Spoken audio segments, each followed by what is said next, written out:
ஒரு பொய்யான செய்தியை நாட்டு மக்களிடத்திலே இன்றைய முதலமைச்சர் தெரிவித்து வருகிறார்.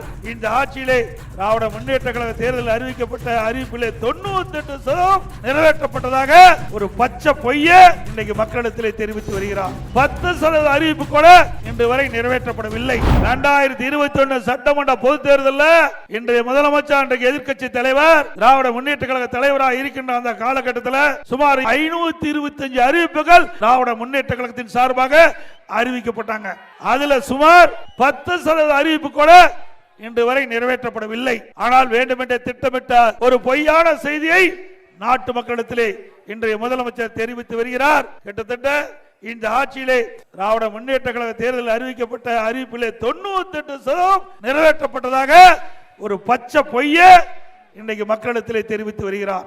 நீங்களே சிந்திச்சு பாருங்க. இங்க இருக்கிற பெண்கள் அதிகமா வந்திருக்கிறீங்க. 100 நாள் வேலை திட்டம் 150 நாளாக அந்த வேலை நாட்கள் உயர்த்தப்படும். உயர்த்தலாங்களா? 100 நாள் வேலை திட்டத்தில் பணிபுரிகின்ற தொழிலாளிகளுக்கு சம்பளம் உயர்த்தலாங்களாமா? சம்பளம் உயர்த்தாட்டி பரவாயில்ல, ஏற்கனவே பணி செய்த அந்த நாட்களுக்கு முழுமையான சம்பளம் வழங்க முடியாத அவல நிலை இன்றைய தினம் தொடர்கிறது.